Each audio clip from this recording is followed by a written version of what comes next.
Friends, pre market రిపోర్ట్లో అందరికీ స్వాగతం. ఈరోజు మార్చి 3వ తారీఖు. ముందుగా ఏడిఎస్ యొక్క సెంటిమెంట్ అనేది చూసుకున్నట్టు ఫ్రెండ్స్, మనకి హెచ్డిఎఫ్సి బ్యాంకు నెగిటివ్గా ఉంది. దాని తర్వాత friends Wipro, doctor Reddy's, ICICI bank కొద్దిగా పాజిటివ్గా ఉన్నాయి. ఆల్ టుగెదర్ ఏంటంటే మనకు ఒక స్మాల్ పాజిటివ్ నోట్ అనేది ఏడిఆర్స్ నుంచి కనిపిస్తూ ఉంది. అదేవిధంగా ఇండియన్ ఇండిసెస్ ఎలా పర్ఫామ్ చేసినాయి అనేది ఒకసారి ఓవర్వ్యూ అనేది తీసుకుందాం. ఐటీలో ఫ్రెండ్స్ ప్రెజర్ అనేది కనిపించింది. Financial services, Nifty service sector, Nifty బ్యాంక్లో కూడా ప్రెషర్ అయితే కనిపించింది ఫ్రెండ్స్. వెరాజ్ ఏంటంటే రియాలిటీలో కొద్దిగా ప్రాఫిట్ బుకింగ్ అనుకోవచ్చు, రికవరీ అనుకోవచ్చు, కొత్తగా ఇన్వెస్ట్మెంట్ అనుకోవచ్చు, కానీ కొద్దిగా బౌన్స్ అనేది ఈ రోజుల్లో మనం అబ్జర్వ్ చేస్తుంటే లాస్ట్ కపుల్ ఆఫ్ డేస్ నుంచి కూడా రియాలిటీలో కొద్దిగా ఓవర్సోల్డ్ లెవెల్కి వెళ్ళిన స్టాక్స్ కానీ వాటిలో ఇన్వెస్ట్మెంట్ అయితే జరుగుతూ ఉంది క్లియర్గా ఫ్రెండ్స్.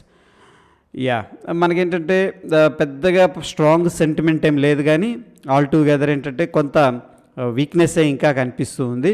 అదేవిధంగా గ్లోబల్ ఇండిసెస్ యొక్క సెంటిమెంట్ ఎలా ఉందనేది చూద్దాం ఫ్రెండ్స్. మనకి ఇక్కడ రష్యా నెగిటివ్గా ఉంది. వెరాజ్ ఫ్రెండ్స్ మనకి యుఎస్ 500 యుఎస్ మార్కెట్లో కూడా నెగిటివ్ ఉంది. అండ్ డౌ జోన్స్ కూడా నెగిటివ్గా ట్రేడ్ అవుతుంది ఫ్రెండ్స్. అండ్ యూరోప్ నెగిటివ్గా ఉంది. ఆఫ్ కోర్స్ ఎస్జిఎక్స్ నిఫ్టీ కూడా నెగిటివ్ టు ఫ్లాటిష్గా ట్రేడ్ అనేది అవుతూ ఉంది. స్ట్రాంగ్గా మనకు వచ్చేసరికి ఫ్రాన్స్ ఉంది ఫ్రెండ్స్. దాని తర్వాత జపాన్ ఉంది, జర్మనీ న్యూట్రల్గా ఉంది ఆల్మోస్ట్.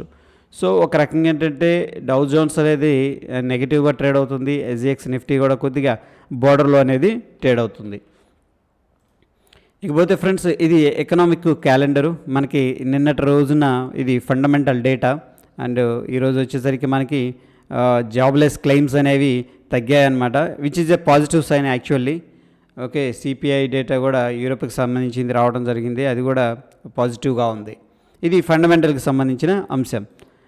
సో ఫ్రెండ్స్ ఈరోజు ఏంటంటే కొత్తగా మనం ఈ యొక్క హీట్ మ్యాప్ అనేది జస్ట్ అబ్జర్వేషన్ చేస్తూ ఉన్నాం ఫ్రెండ్స్. దీంట్లో మనం చూసుకున్నట్టయితే అదానీ పోర్ట్స్ అనేది టాప్ గెయినర్గా ఉంది, 3.2%. Coal India and Adani enterprises మనకేంటంటే పాజిటివ్గా ఉన్నాయి ఫ్రెండ్స్. వేరేజ్ టాప్ లూజర్స్లో మనం చూసుకున్నట్టయితే యాక్సిస్ బ్యాంక్ అండ్ మారుతి అనేది కనిపిస్తూ ఉన్నాయి. సో ఇక్కడ మనం ఏదన్నా సెక్టార్ వైజ్గా టాప్ లూజర్స్లో ఎక్కువగా కనిపిస్తూ ఉంటే ఫ్రెండ్స్, ఆ సెక్టార్ నుంచి మనం స్టాక్స్ అనేది వీక్ స్టాక్స్ అనేది షార్ట్ సైడ్ అనేది సెలెక్ట్ చేసుకోవచ్చు. అదేవిధంగా ఇక్కడ సెక్టార్ వైజ్గా మనకి స్ట్రెంగ్త్ అనేది కనిపిస్తూ ఉంటే సో ఆ సెక్టార్ నుంచి లాంగ్ కోసం మంచి స్టాక్స్, స్ట్రాంగ్ ఉన్న స్టాక్స్ అనేది సెలెక్ట్ చేసుకోవచ్చు. సో ఎనీహౌ ఏంటంటే మనం అబ్జర్వేషన్ చేస్తూ ఉన్నాం couple of days, we will gain the information.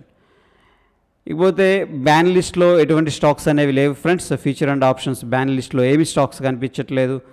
And results కూడా ఎటువంటి కంపెనీ అనేది అనౌన్స్ చేయట్లేదు ఫ్రెండ్స్. దాని తర్వాత మనకి ఓపెన్ ఇంట్రెస్ట్ డేటా అనేది చూసుకున్నట్టయితే 9th మార్చ్కి ఇక్కడ అబ్జర్వ్ చేయండి, 17,400 కాలు హెవీగా సెల్లింగ్ చేసినట్టు కనిపిస్తూ ఉంది. దాని తర్వాత 17,500, 18,000 రౌండ్ నెంబర్లో మాత్రం ఎక్కువగా బిల్డప్ అయితే కనిపిస్తుంది. నిన్నటి మార్కెట్ మూవ్మెంట్ డౌన్ సైడ్ ఉండేసరికి చాలామంది ఏం చేశారంటే 17,400, 500 అండ్ 18,000, 17,900 కాల్స్ అనేది హెవీగా యాడ్ చేశారు. డౌన్ సైడ్ సపోర్ట్ వచ్చేసరికి ఫ్రెండ్స్ మనకి 17,300 ఉంది. పెద్దగా సపోర్ట్ అయితే అని చెప్పలేము, కానీ బట్ 17,000 దగ్గర అయితే కొద్దిగా సపోర్ట్ అయితే కనిపిస్తుంది. అండ్ ఆఫ్ కోర్స్ ఇదేంటంటే ఓటీఎం. అదేవిధంగా ఫ్రెండ్స్ ఎఫ్ఐఎస్ బై 12,770 కోట్లు క్యాష్ మార్కెట్లో బై చేసినట్టు కనిపిస్తుంది ఫ్రెండ్స్. 12,770 కోట్లు. ఓకే, క్రాస్ చెక్ చేసుకుందాం ఒకసారి. ఇక్కడ వీళ్ళు వచ్చేసరికి 2,128 కోట్లు క్యాష్ మార్కెట్లో ఇన్వెస్ట్మెంట్ చేసినట్టు కనిపిస్తుంది, which is a huge number actually. 12,770 కోట్లు. సో నెట్ చూసుకున్నట్టయితే 14,900 కోట్లు క్యాష్ మార్కెట్లో ఇన్వెస్ట్మెంట్ చేసినట్టు తెలుస్తుంది ఫ్రెండ్స్. ఓకే, సో ఏదన్నా అప్డేట్స్ ఉంటే దీని గురించి నేను టెలిగ్రామ్లో అయితే ఇస్తాను ఫ్రెండ్స్. ప్రస్తుతానికైతే హ్యూజ్ అమౌంట్ అనేది క్యాష్ మార్కెట్లో ఇన్వెస్ట్మెంట్ చేసినట్టు తెలుస్తుంది, which is a positive sign actually. అదేవిధంగా ఫ్రెండ్స్ మనకి ఇక్కడ ఓపెన్ ఇంట్రెస్ట్ డేటా అనేది చూసుకున్నట్టయితే futures and options data observe చేస్తే FIs via futures and options short position buildup చేసినట్టు కనిపిస్తుంది friends. And proprietary short position buildup చేసినట్టు కనిపిస్తుంది. క్లయింట్ లాంగ్ పొజిషన్ బిల్డప్ చేసినట్టు కనిపిస్తుంది. డిఐఎస్ లాంగ్ పొజిషన్ బిల్డప్ చేసినట్టు కనిపిస్తుంది ఫ్రెండ్స్. అదేవిధంగా మనకి టెక్నికల్గా సమరీ అనేది చూసుకున్నట్టయితే ఫ్రెండ్స్, ఇక్కడ నిఫ్టీ బ్యాంకు నిన్న స్ట్రాంగ్గా పడిపోయింది, స్ట్రాంగ్ సెల్ని సజెస్ట్ చేస్తూ ఉంది ఫ్రెండ్స్.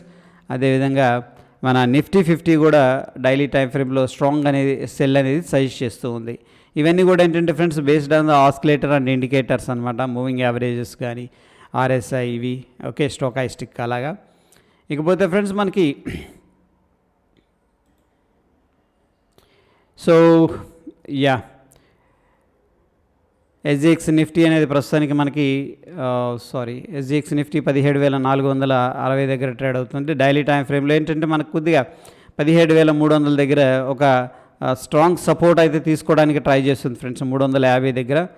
ఓకే, వెరాజ్ ఏంటంటే మనకి యా అండ్ బ్యాంక్ నిఫ్టీలో స్ట్రాంగ్ డోజీ వచ్చింది, ఇండెసిషన్. దాని తర్వాత మళ్ళీ బుల్లిష్ ఎంగల్ఫింగ్ క్యాండిల్ కన్సోలిడేషన్, మళ్ళీ పైకి వెళ్ళింది, మళ్ళీ కిందకు వచ్చింది. సో ఒక వేవ్ లాగా అగ్రెసివ్గా పైకి వెళ్ళట్లేదులే కానీ ఒక వేవ్ లాగా అయితే మూవ్ అవుతున్నట్టు కనిపిస్తూ ఉంది బ్యాంక్ నిఫ్టీలో. ఇలా చూద్దాం. ఓకే, ఎనీహౌ ఎస్జిఎక్స్ నిఫ్టీ అనేది ప్రస్తుతానికి ఫ్రెండ్స్ మనకి 17,460 దగ్గర ట్రేడ్ అవుతుంది. అదేవిధంగా మన నిఫ్టీ 17,320 దగ్గర క్లోజ్ అయింది ఫ్రెండ్స్. దగ్గర మనకి 140 పాయింట్స్ పాజిటివ్గా ఉంది. Based on the SGX Nifty friends మనకి ఆ గ్యాప్ అప్ అనేది జరిగే అవకాశం ఉంది. That is all about pre market report friends. Stay tune. ధన్యవాదాలు.